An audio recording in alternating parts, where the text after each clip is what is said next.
Encore Offstage podcast reviews. This week we are going to be reviewing Still Life by Nottingham Playhouse. Now, these are going to be an irregular series where we have an open discussion and give our thoughts on a piece of theatre that we've all seen. As I say, this week we are watching Still Life by the Nottingham Playhouse Theatre Company, and we do want to say a massive thank you to Nottingham Playhouse for providing us with a link to watch this a few days early. So, Still Life is a new collection of 5 short films telling the tales of Nottingham through the eyes of residents who sometimes pass unnoticed.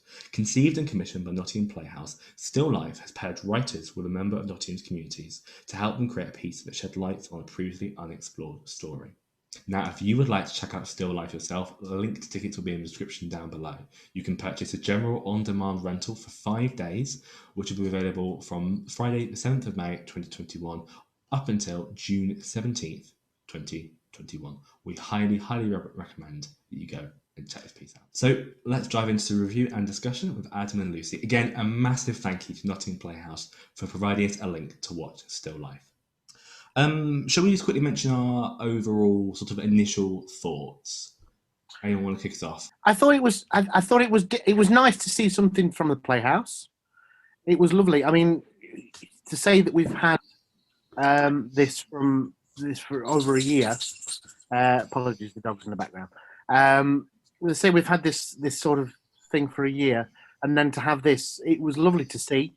Lovely to see different faces, including Jess, who we've interviewed on podcasts as well. So it was lovely to see her, and just different sides of. It was obvious that it was a COVID-based production, and it was it took a different side of things. I think. Yeah, absolutely. Yeah, Lucy, what do you think? I really liked that it was a celebration of sort of Nottingham. It was so nice seeing something. I mean, we're all sort of like, obviously I'm sort of more Derby, but we're all sort of like Derby, Nottingham kind of based sort of in the Amdram Society and things. So it was nice having something that actually was filmed on set in Nottingham and actually celebrating those surroundings. And for a contemporary piece, I think it was incredibly well shot. All of the scenes were sort of flawlessly captured. Like, the directing was great on it, very nice visually to look at. Like, it wasn't very stilted in places, it was visually appealing to watch. Yeah, absolutely. I think that comes with different styles. I mean, obviously, we'll come on to film one in a second, but that was a one take, and then you had the contrasting styles throughout it. That made it more, say, visually interesting, I think, as well. And it's for a filmed piece of, I think I'm calling it a filmed piece of theatre, because it's Nottingham Playhouse Theatre Company putting on, and you could very clearly see that these could be performed on stage as well as monologues and duologues. I think it would translate very clearly across. So yeah, as I mentioned, it's a collection of 5 short films. We'll quickly go through each 5 and our thoughts on them, and then wrap up at the end. So film 1 is called Out of Stock, and it's by Amy Guyler, and it's starring, I'm going to butcher this, Julie Hesmondhalgh, known for Coronation Street, Broadchurch, all kinds of things. We're really well known. She's a wonderful actress. Wonderful, really good, and everything I've seen her in, she's been fantastic. And this, for me, was no exception. I think for this film was brilliant. One of the highlights from this collection. Yeah, I think this was my favourite as well. This one. It's my favourite. I sort of wanted this to be later on, because it was. You didn't know what to expect when you're going into it. You didn't know if it was going to be a comedy piece. You didn't know if it was going to be a dramatic piece. And from the word go, it just didn't let up. No. And I loved how there was a dual story running alongside. Anybody want to say anything whilst I quiet the dog? Well, I probably just quickly should mention that this is about a incredibly selfless woman who's volunteering her own time to work in a food bank and a food bank cafe. This is both pre and during the pandemic, and we sort of follow, as Adam said, this dual narrative of her own life and the lives of the people that she's supporting and helping. Yeah, that's why it was just a bit of context around it, because this is the thing with Still Life, and we've mentioned it already, I think, that it doesn't give you much context going into it. And I agree with you, Adam. This feels like it should have come a bit later on, because it throws you in with I think it's 15 or 16 minute monologue, and you a bit it takes you a minute to work out what's going on. I feel like some of the others may have been more suited to opening, in particular. Lucy, sorry. I think what I really enjoyed about it was it gave me sort of very Victoria Wood dinner lady kind of vibes. I really liked sort of the angle they went with it, because it did make me think of that, and I love that kind of style for that programme. But it also made me think of like docu-soaps such as Derek as well, so Ricky Gervais's programme, because it was very like light-hearted in places and then took a very somber turn, and I quite liked sort of the juxtaposition between sort of 1 minute being sort of a bit more light-hearted, but then when they dealt like with the card playing, it delved into sort of, seemed quite, you know, light-handed and off the cuff, and then it went into it and it was actually quite sort of serious. I really liked sort of the, you know, the sort of light and dark in it. I think it was a very good portrayal of that. There were two things that I thought it was a tour de force in. First of all, I think it was a tour de force in acting. I think. Oh, she was fantastic. I don't want to spoil it for anybody who's not watched it. Absolutely, I was captivated. I wanted to know I was even down to when every breath she took. I was hanging on every word. But also, it was a tour de force in writing, because it was like I said before, it's this duality of it. There was a story parallel to it, and all the way through, it was telling the story whilst not, you know. Yeah, you're interested in what's going on, but there's this hidden layer behind which comes through. And I think there were some really nice points where it crossed over that line, and especially with some of the motifs throughout. It was some of the objects that were picked up and taken and kept being referenced at the beginning, at the end, and lines that were repeated. It was really, as you say, it was this dual narrative, but it was very interwoven, very cleverly. All the little breadcrumbs feed into the bigger picture. Absolutely. And it takes you a while to build up a picture of what's really going on, doesn't it? It takes that minute. It takes a second to work out where are we, what's going on. And in some respects, that works really well for this piece, especially for this piece of writing. Some respects, it would be nicer to have a bit more context going into it, but I think overall it allows you to build up that picture as we go across. That didn't detract for me.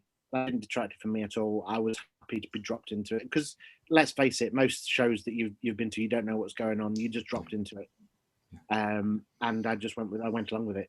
I loved it. Absolutely, I'd watch it again and again and again. Absolutely, it was very. I mean, Alan Bennett is involved in the production, but it was very reminiscent of a Talking Head for me throughout. It felt on par with some of the best talking heads out there. I couldn't be wrong, but Amy Guyler, she's a fantastic writer. But it's the same.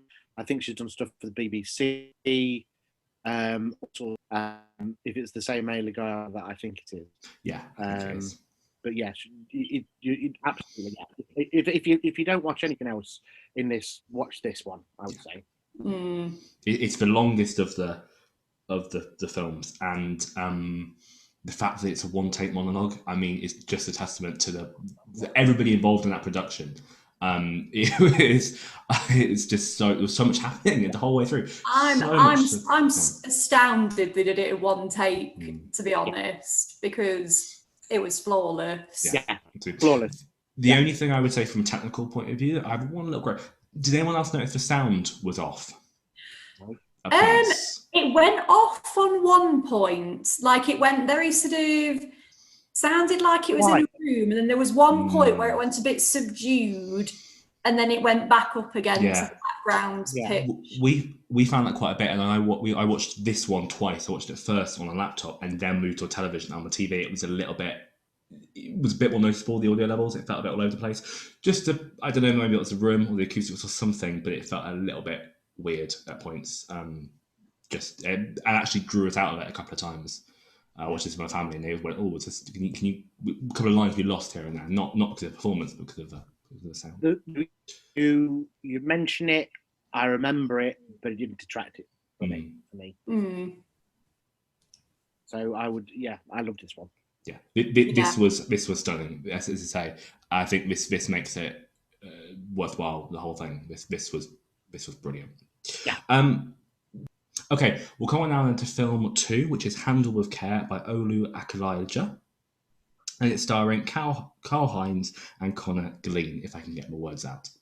Now, this one, this is about 2 delivery drivers who, I think, again, there's kind of an aspect of this dual narrative idea we've just from film 1 coming through here.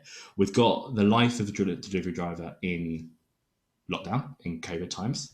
But we've also got, I think, something that's quite interesting about what do delivery people witness? What do they see, and what do they take away from each job they do?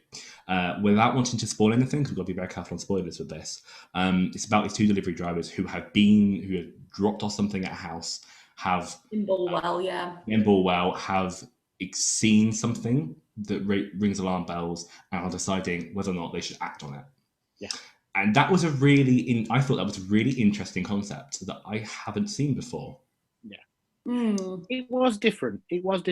I completely, the aim of the story took me completely by surprise, because I thought it was going to be about something else. I thought it was going to be about not poverty, but earning during the lockdown.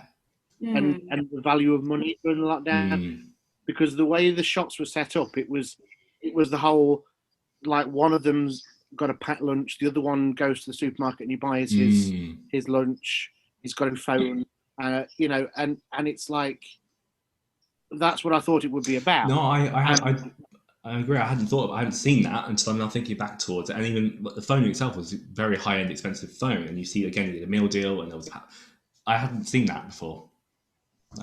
Yeah, I thought that's what it would be about. I thought it because as it set up from the start, that these 2 don't normally work together, and it was a good dynamic. And it was a bit of a slow burner. And then the main impact of the story for me was a bit of a, oh, there you go. This is what it's about. So it sort of crept up and then just landed on my lap. There were some parts of the filming and the editing that were a bit jarring. I'm speaking as somebody who's done a fair bit of filming and worked with filming, so there were some cutaways that the continuity wasn't quite right. One minute, I don't know if there was one shot where it was like 1 minute there's something in one place, and then the next shot when they move it, they've got it in their hand, and I was like, oh, okay, that doesn't quite work for me. The thing I noticed with the cutaways in particular as well, there were a couple. I think there was one reused shot, I think, which I noticed that was like, oh, we're reusing the exact same cutaway. Okay. So I agree. I think that let it down a little bit. And I would say we talk about the fact that the message hit you quite quickly. It also felt like it ended very abruptly. Yeah, I would have liked them to have elaborated a bit more on it, because it was quite a very serious topic as well, and I would have liked it, because it did. I wasn't sort of thinking what you were thinking, Adam. I was thinking it was going to focus more on sort of their personal life, because they were talking about sort of their family, and sort of obviously they were sort of talking about how things have changed during COVID. So I thought they were going to be focusing more on sort of family dynamics and how sort of the work has affected their personal life. And then the actual point, kind of like you said, it just sort of suddenly hits you and it's there. And it was so briefly touched upon. I would have liked to have seen that be sort of expanded on a bit more, because that was very interesting, because it did give you sort of like a very ethical dilemma, and I would have liked to have seen that explored a lot more. I suppose what was nice about it was left quite open-ended. It was very ambiguous, yeah. Yeah, which was nice, but it was too prompt. Yeah, I liked the open-endedness of it, but it would have been nicer if it had been sort of less, you know what I mean, like less of a sort of here it is and now it's taken away from you kind of thing. But also don't forget that this is 5 films condensed. This is like 10 minutes. Yeah. You know, it's trying to get everything into so it is. I'd be willing to sort of forgive them for that a little bit, but I do agree that it just sort of, for me, the story, the acting was superb. Acting was absolutely superb. The story itself looked a bit seemed a bit aimless, but that just might have been me. It was trying to go, oh, is it going this way? Oh no, is it going this way? Oh no, it's going this way. I do agree. The only thing I would comment on was a bit of the performances for me. I don't know, on one of the two, something felt a little bit off. Maybe it was the acting while eating, because that was something I sort of struggled with a little bit. It was like you're just trying to talk through mouthfuls, but bits of it I lost from one of them. I'm sorry, I can't put a name to that. I've got both names written here, but I did lose bits of it from one of them. Acting while eating. It was. I'm not going to lie. I don't. I think that's a hard thing to do. But that didn't detract from me at all. As I say, it was more the editing, I think. But that's from a really technical and really. I was going to say, because I didn't really pick up on that as much, so I think then again I'm not very technically minded, so I think I'm probably not the best. I'm not saying it was bad. I'm just being really picky. No, I think that's good, because I think we us three come from different perspectives and we bring different to this review, which is really, really good. Let's talk about number 3. Number 3 is an interesting one. I'm very split on number 3. Number three is, or I'll just quickly mention who it's by and what it is. Quickly, Adam. Number 3 is called Facts by Nathan Ellis, and it's starring Amelia Harding. So off the bat, I think the performance was amazing. Personally, for someone that young to be that talented, such a young performer as well. She did a fantastic job. I thought she was great. That was brilliant. That was a standout moment for me. I thought she was very talented, and it was brilliant to watch. It's contained within one room, you know, and that's not easy to do for a young solo performer. Yeah, you know. I think, go on, Ben. Sorry to say, we should mention what the context behind this scene. It's a young girl transitioning from primary school to secondary school, and it talks about how there are the issues regarding that anyway, and then how COVID has amplified those changes. For me, transition wasn't too far out. It was just 8-9 years ago for me. So I clicked with this, or I clicked with this one in particular, because a lot of the things they're mentioning, I remember feeling, and I transitioned to a different school 3 years ago. So it feels, I can feel that for me. Just to mention what the context of that scene is, and probably why it resonated with me so well. I think it's important to say that in fact, all of these stories are sides of COVID and the lockdown that you don't normally hear a perspective on. So it was good. You hear about, there was all the fuss about schools and going back to school, but to actually hear a child's perspective of transitioning from primary to secondary, and the anxiety and the mental health issues and everything that goes with that, on top of everything that's happening in lockdown, it was presented in a really informative. Well, no, not informative. It was presented in a good way. It was really well done. It got a bit repetitive after a while. Yeah. We'll come on to structure in a minute. Yeah, but I think for telling the story as it did, and getting across the message that it was getting across, I think it was a good device to use. So yeah, we should mention that this is presented as a list. So the young girl has written and is reading a list. Now, the list goes from 1 to 82. And I don't know if there's a significance behind going to 82 or if they should have stopped at 50. I don't know what you think about this, you two, but I thought that the numbers system, bits of it felt repetitive after a while. I don't know, bits where they could have just group, as Lucy mentioned earlier, could have just grouped them together. Yeah, I liked how sort of sharp and punchy it was, but there were a few points where I would have felt to maintain the flow and the rhythm, they could have grouped certain ones together. So sort of, she's on about sort of, my mother says I'm gregarious was one fact. Then she went, fact 16, gregarious means chatty. I would have thought, you could have just had that as one sentence and maintained the flow that you had rather than sort of like having it punctuated as a separate point. Yeah. Yeah, and I think as well there were some later ones where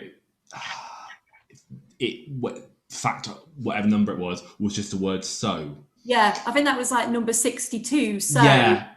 63, and I was like, again, like I said, to maintain flow. Yeah. You could have had it as a so. Yeah, and then the point. There's probably a reason behind that, but I didn't pick up on it. I think it worked from a storytelling point of view, because again, it starts off rigorously. These are facts. Yes. And then as it progresses, she does say, "I don't think these are facts anymore." And it's like again, as it progresses, you see this development, and you see the lack of confidence, the issues that come in. So for me, that worked. I just think, I don't know if it was what it was telling worked. How it came across, I agree with you, Lucy. I think maybe there should have been maybe less numbers. I don't know. But then again, how do you get the right ones in, the wrong ones in? I can't speak as a writer, but I did enjoy it. I thought it was good. What was interesting was I watched this with my mum and dad, and this one resonated with my mum mostly. She was in tears at the end of this. Oh, she was broken by it. The message is it ends on a lovely message. Be brave. This will all be over soon, and that was very emotional to take forward. I think at this point when we are close to the end, but we're not there yet, and it's holding on for these last couple of weeks and months, and we'll get there. So that resonated quite well. We questioned the list idea, and Mum said to me, "Oh, well, young girls write lists." So in terms of structural point of view, I think that's where that fitted quite nicely, I would say. I also did enjoy sort of the simplicity of it, because it wasn't, like Adam said, it was all shot in one sort of room. And I think I liked that because it sort of made you focus more on sort of what she was actually saying, because you're not distracted by a lot of sort of changes in background. It's just one location, so you've got to really focus on some of the words. Yeah. I can see the symbolism as well, because not only is it a claustrophobic, in lockdown, but also that children have this sense of there's not much to do. It's the going over and over and over the monotony of it. So it worked well for me, that one. Yeah, I liked it because it kind of made you think she was kind of just stuck there. There's nowhere else to go. It's just you're just stuck in this one room. And what mirrored up nicely was that she was getting ready for school as well, wasn't she? She was getting ready to leave to school. So that contrast was really nice. We should just briefly comment. Amelia Harding, young actress. I think we mentioned it already, but she really she's got good. A future. Yeah, absolutely. It was a really good, strong performance there.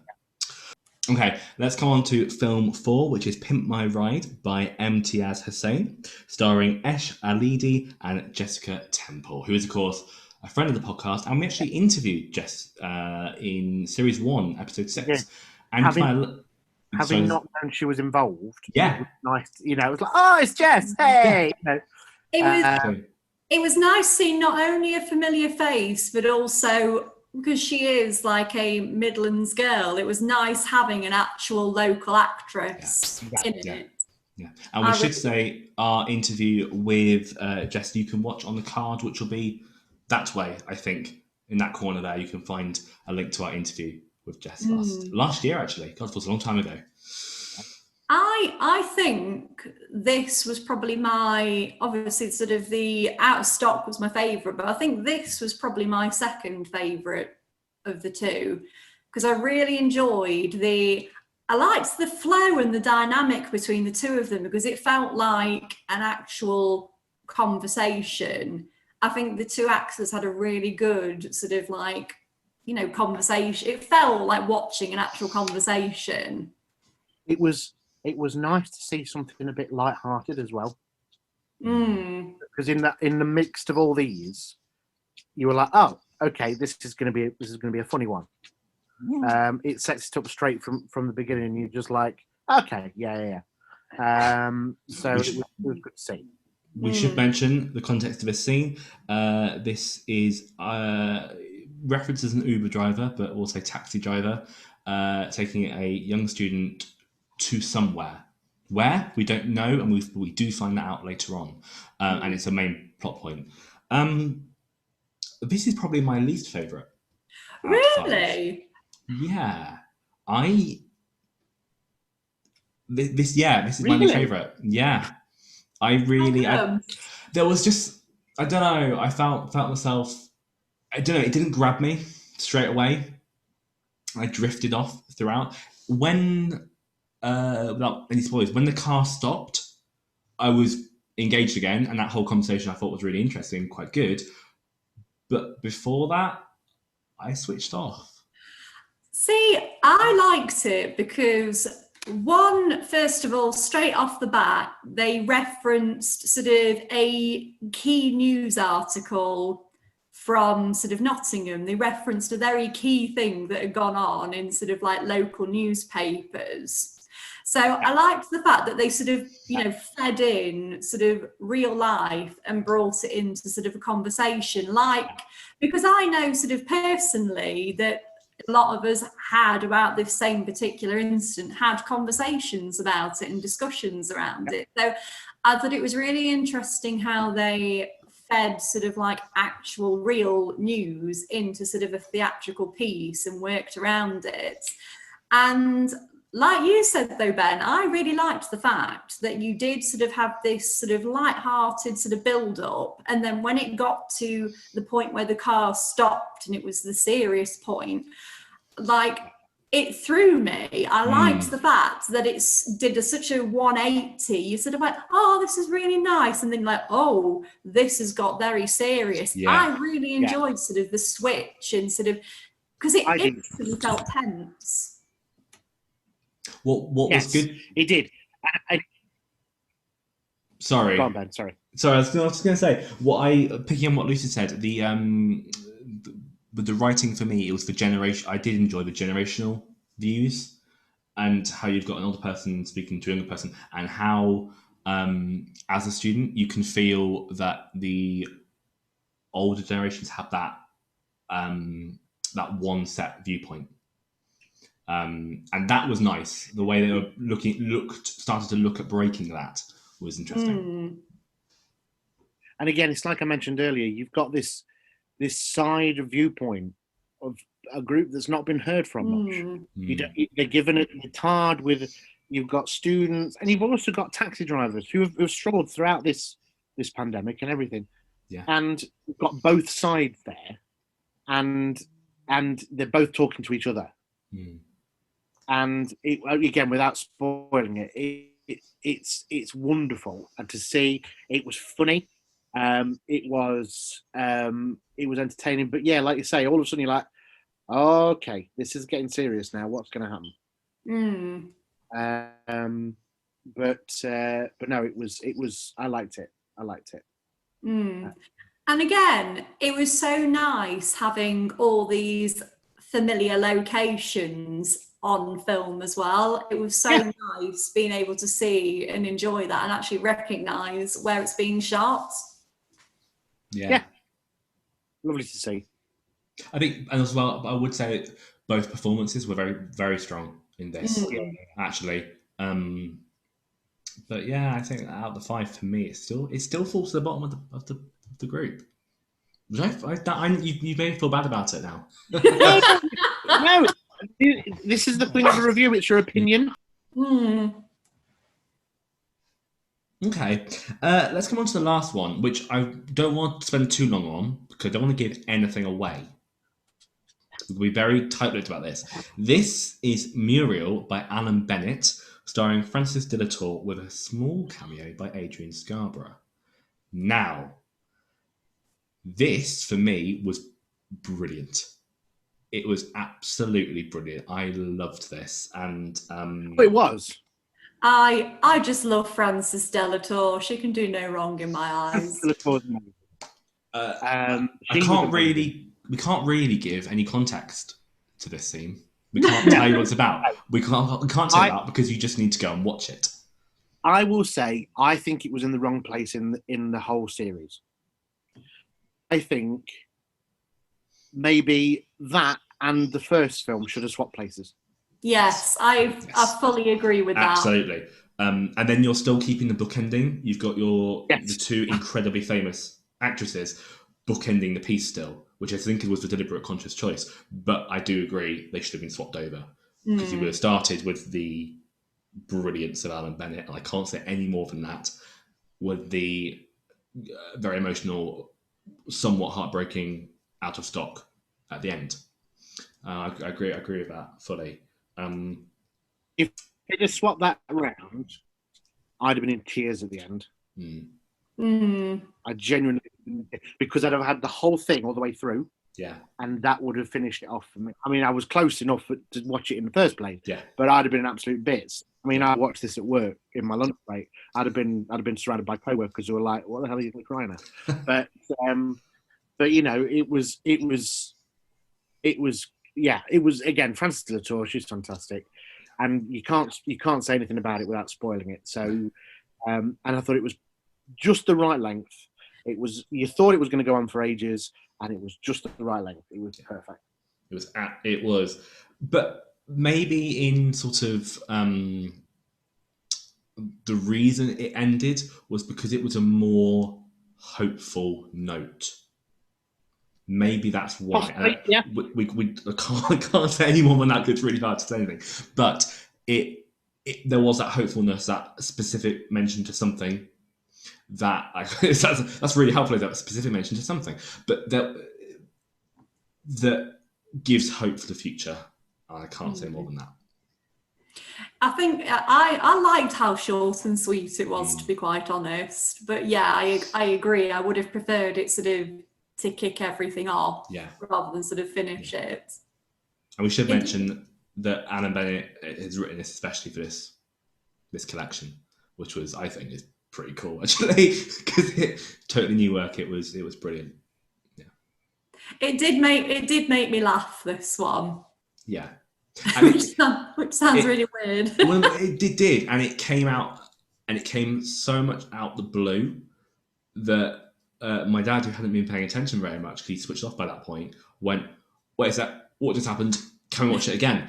And that's exactly what I did. Yeah. I kind of even though I was paying attention, I went, "Wait, what?" And I watch. Yeah. Like, what? And that's all we can say. That's all we can say about that.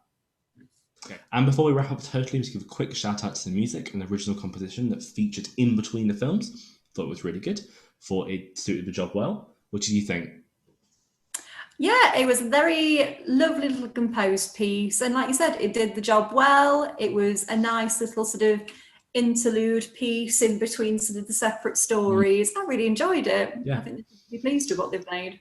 And they were, all the different pieces were directed by different directors. So we had Adam Penford and Matthew Zia sharing the direction roles. Thought it was directed really well, actually. I think there was also a director of photography on board the show, on board the film theatre as well.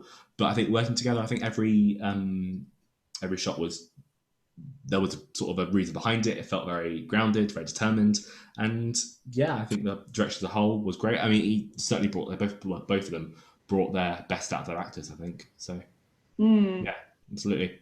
Okay, let's wrap up this entire review. As I say, we have lost Adam, but he's let me know his thoughts on the message here, so I'm just going to read this out. Adam says he gave it 4 out of 5. Some beautiful acting, some great writing, a clever concept, but there were some technical points and selections that didn't quite work for me. Now, I agree with that. I think overall it was a pretty well-rounded piece. I think in the times that we're in, it was very good and obviously had been made under the strictest of regulations. So for what it did, for what it achieved, for the stories that it told, I think it's got to be commended for telling stories that aren't told very often. It was great that the writers all worked with members of the community to tell their stories. So everything was very grounded, felt very real. I think that really helped in its favour. Overall, there was some bits that didn't quite work for me. Again, as similar to what Adam said, some of the technical stuff didn't quite work for me.